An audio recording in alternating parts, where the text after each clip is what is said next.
What's up, guys? I'm Trevor Whitman with ONX Sports. This is Justin Gaethje. Thanks for being here to do this. That's all power. So I want to talk about understanding how to put on the Velcro and then also how to lace the gloves to get the full potential out of the technology. So with this glove, we're going to start with the Velcro glove. He puts his hand in. Now the key strap here is, we got the strapping through the back of the hand, but understanding how the strap works and why the strap works on the Velcro and how it's different than the lace up. The Velcro has a piece where we actually can really sink the thumb in deep. And what I mean by that is typically on a hand, if most gloves are gonna give you a feeling like this, a grip, where your thumb is on the outside and you're always gonna feel like you're hitting your thumb, this should give you a tight grip where you feel like you can really grip behind the two fingers. So the key here when strapping this strap is, this is the most important strap. This one is secondary. Okay, so when I pull on this, you'll see where his lines are in his hand.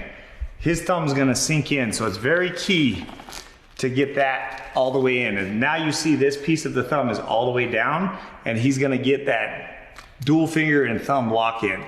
This other strap right here, again, is secondary. This one, if you do it too tight, you're gonna feel a little bit of pressure on the back of the forearm. So if you ever have any type of pressure, you're probably doing this strap too tight.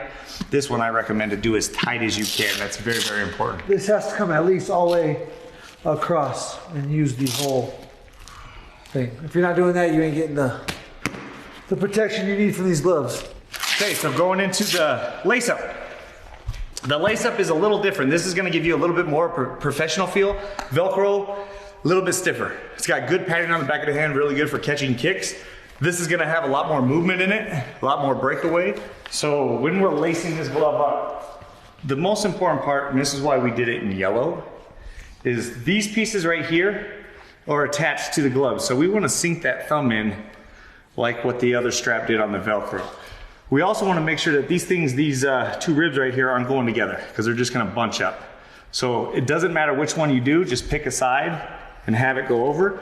Now when I'm lacing this, very important to get these tight. So if you notice, if I'm just doing this, you're getting good wrist support, but you're not tucking your thumb all the way in.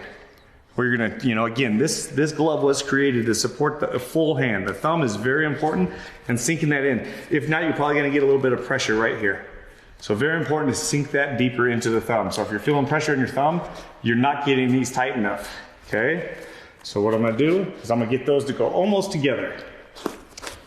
Now I can start sinking the back of the wrist. Okay, and then the wings is really however tight you want it on the forearm. Most gloves tighten here, doesn't really help any beneficial here. It's again just, that's completely up to you. Most important part to this is this, that sinks the glove in and tight. These two laces right here are what control the straps on the back. So understanding what works and how this technology works is very important. As you notice, his hand's breaking away. I'm gonna put on this glove next to you. This glove does have a breakaway, so you can kind of understand the difference when you're looking to buy these gloves. This is gonna be a lot stiffer. I can still move my hand back, but if you have really bad wrists, I would recommend this glove, or if you're new to the sport and you're worried about hurting your wrist, this glove is great. It's simple, you don't need someone to tie you up. This glove, more professional, as you can see how narrow it is. If you think about defense, if I have a bigger glove and I'm going to block, it's easier to block shots with these big old things, but it doesn't make it real if you're a fighter. These things can sneak through. This narrow wrist is key. So understanding these technologies, more wrist support, more professional feel, need someone to tie you up. Again, best gloves on the market. Thanks for checking us out.